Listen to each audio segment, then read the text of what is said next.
ladies and gentlemen, this is a very historic day. I love how you're leaning back. Arcada here has helped me buy my very first anime DVD set. Genshiken now belongs to me for the viewing pleasure. And in addition to that, also got Beck, complete season on that. And I have this wonderful man to thank for everything because he is just so awesome in his freaking white hat and everything. So, goddamn right. You know you wish you had that hat. Yes. Right. God damn it. So, go ahead. Yes, I bet you know what I'm going to say about this show, don't you? On we go!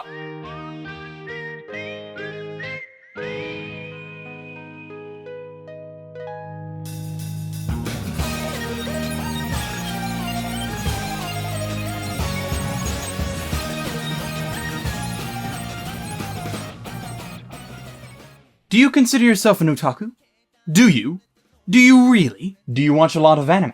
Do you watch a lot of naughty anime? Do you like cosplay, drawing manga, or building Gundam models? Or are you just a casual fan who likes to watch and enjoy this little entertainment medium of ours? Welcome to Genshiken, the Society for the Study of Modern Visual Culture. Here at Genshiken, we accept all kinds of nerds, geeks, trekkies, bronies, gamers, and of course, otaku into our ranks as we study the visual culture of our society. And the anime that we are talking about today is the culmination of all of that.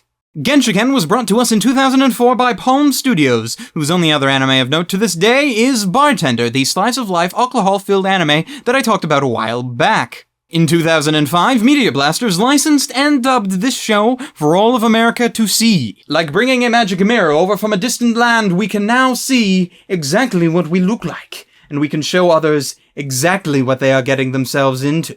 The story of this anime is the story of the Genshiken Club itself, with each member taking up a different aspect of our culture for study. And to start off with the members, let's begin with Fujiyama. He's a rather large fellow who gets nervous really easily and has a heavy stutter. He's the character that focuses a lot on drawing manga, though as the show itself states, what he makes is mainly just sketches, nothing print-worthy. Next is Tanaka, who is kind of a double edge. At first he focuses heavily on being the club's resident cosplay expert, being both very good at manufacturing costumes and photography, but he also doubles as the club's resident Gundam expert, and all of the building requirements therein. And he's actually very good at that kind of thing. Not that I would know anything about that. What?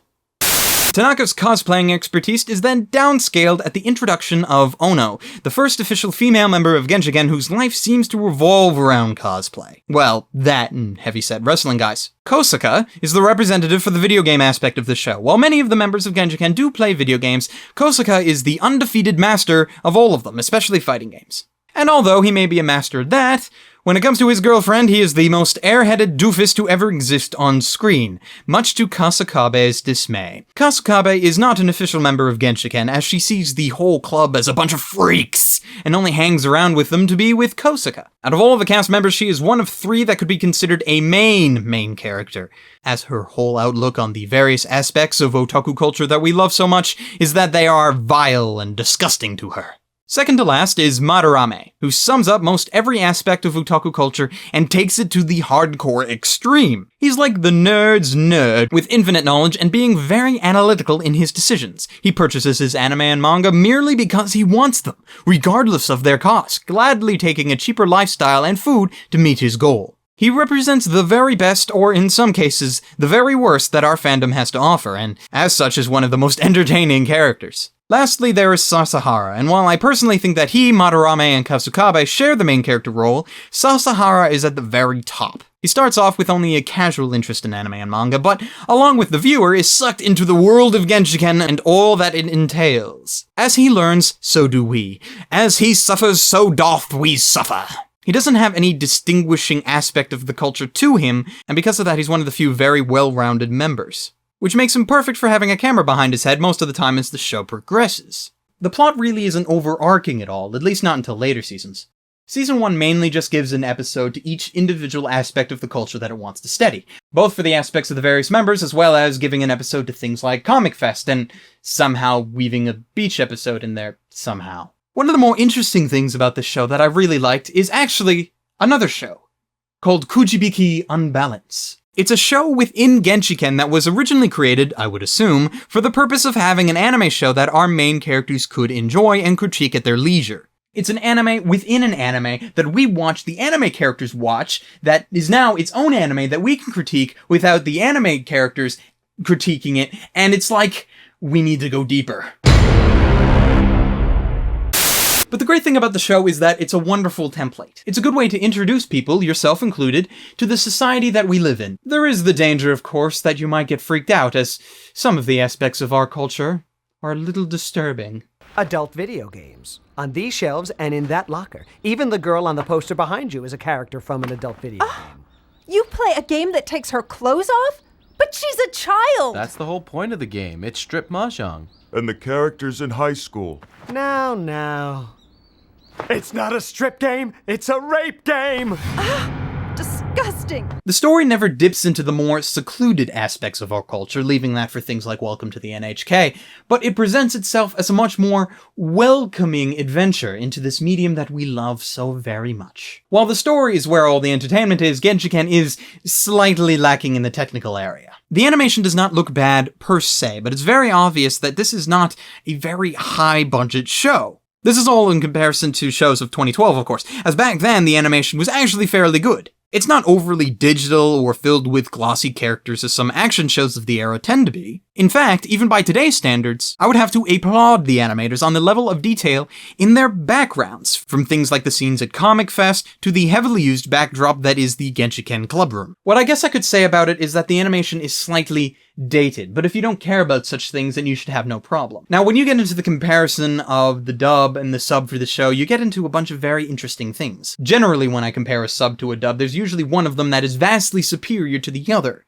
In Genshiken's case, not so much. There are flaws, of course, with the Genshiken dub that some might find disconcerting. At times, the lip flap is not what it should be, and because of that, some of the emotion gets lost as the actors are reading a script that attempts to follow this lip flap, and it doesn't always succeed in all places, leading to some very stilted performances. I would say, though, that I would not personally be able to watch Genshiken as a sub, as it is the dubbed voices that I've grown accustomed to over the years. There's nothing wrong with the sub, though. Hell, Madarame is voiced by the same actor that does Link from Legend of Zelda, so that's actually really awesome. But it's just not my preference. Though I will concede that if you're someone who's been spoiled on Funimation dubs, it might not be to your liking, but try it and see for yourself. Genshiken is really a sort of documentary for the otaku society, similar to documentaries for the fan bases of Trekkies or Bronies, though since it uses the very medium that otaku enjoy to display itself to the world, it makes it a rarity in that sense. You're not going to find many other shows like this. You may watch something like Welcome to the NHK and see the more hikikomori aspects of the culture, or you may watch Comic Party and see the more doujinshi aspect of the culture, but Genshiken has a much better rounded outlook on the culture as a whole, and as such, is thoroughly enjoyable. What I like about it is that it doesn't bog you down with a very negative outlook on what is quite possibly your favorite pastime, and the show itself is very approachable for new anime watchers as well. So because of that, you can show this to them and be all like, "This is what you're getting yourself into, lols!" The show may not have the technical standards in comparison to what's coming out on the market now, but I would almost argue that it only adds to its charm. It's not meant to be a big blockbuster anime or something, it's meant to be a show about a club that enjoys anime, manga, cosplay, video game, and everything that a nerd like me finds enjoyable. I actually wish I could be in a club like Genshiken, though I doubt I will ever find one. The best I can do is fully recommend this to basically everyone, as I don't see it being something that people will dislike in the slightest. So until next time, ladies, gentlemen, and others, stay frosty.